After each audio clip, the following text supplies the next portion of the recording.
Hi everybody, this is Donnie Vaughn of the Marketing Twins. I wanted to take a moment to talk to you about your visual content strategy. Specifically today, I'm going to give you a little tip to help you with that visual content strategy. And we're going to talk about stock images and how to get something for free. And this is really a real deal, something I do every week, and I'll show you about that here in a minute. But why would we talk about this? Well, visual content strategy is very critical, whether you're talking about your website, your Facebook images, your Instagram account, or maybe you're just talking about your printed materials, your your brochures, your sales sheets, your annual reports, whatever it is, they're going to have good visuals. Yes, we can go and hire a photographer and get some of those subjects that will work with us and take photos, and that's helpful. I mean, if you have that ability to do that. But sometimes we just need to use stock images. We need to use stock images for a blog post that we're doing, or whatever it might be. And so I'm going to share with you what we do and kind of share this tip, and hopefully it's helpful to you. iStock is a place that offers stock images. It's not the only one. It's one that we use a lot. So I'd recommend that you look at doing that. There are other places out there that do this. But one of the things that I like about iStock that I've seen is they give away a free download, and you can see it right down here. It's kind of hidden down here a little bit.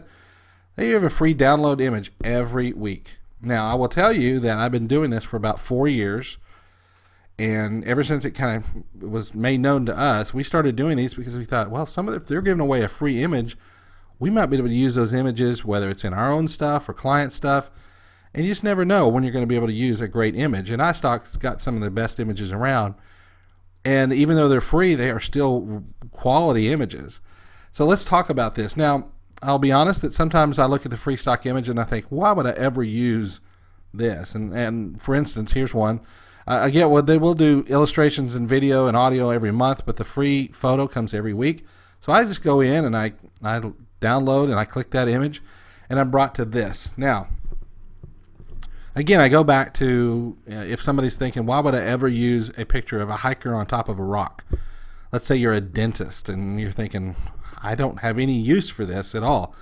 Well, rethink that a little bit, because sometimes you might be doing a blog post, and you're doing a blog post about how the community is trying to reach new heights or something like that, and you're just talking about stuff in the community. It has nothing to do with your dental practice. Or maybe you're a carpet cleaner, or maybe you're a plumber or something like that, and again, you're thinking about doing a blog post about achievements, or who knows. I mean, you can think of a lot of different reasons. Sometimes our photos match exactly the topic that we're talking about, and sometimes they're not. Sometimes the image is more of a complement to the main text. Sometimes it's just about a little small piece of text in the blog post, and so we utilize a photo like this for that. I will share this with you, that this image, it looks small on the page now, but when we get it, we're going to get the largest image possible, which you can see here, and I'll talk about this in a second. Where sometimes we've taken an image, and rather than just use this image for a picture of a guy standing on a rock, we'll use the image simply for the clouds. And because it's such a large image, we can actually crop it to all you see are the clouds. Or maybe we want a picture of a landscape area, and we'll never even see the guy on the rock. Sometimes I've used the same photo multiple times, and you never would have known that it was the same image, but I used parts of the image, this corner one time and this corner the other. So let me show you what I'm talking about. 72 DPI and 300 DPI. Just real quickly, 72 DPI means that these are smaller images that are great for website and online. You don't want to put a 300 DPI on your website because it may load a little slower. Sometimes the newer images and smartphones are getting better at that, but the overall rule is 72 DPI is meant for online. We want to go 300 DPI because we want ability to have this photo to use in print, but we can always go down in size. We just can't go back up. So what do? You download the photo here. I've read the agreement one time, so I know what it says. And then you simply open it. And I'll show you what I mean once this opens up. When it opens up on my page, you're going to say, well, okay, that's a pretty good size image. But what really you're seeing is I am zoomed way down. So this is not even full screen. So if I was to zoom in, look how it changes. I mean, I can just do that part, and it's almost like it's a whole different photo.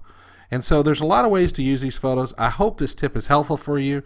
If you have any other questions, contact us, and we'll be glad to help.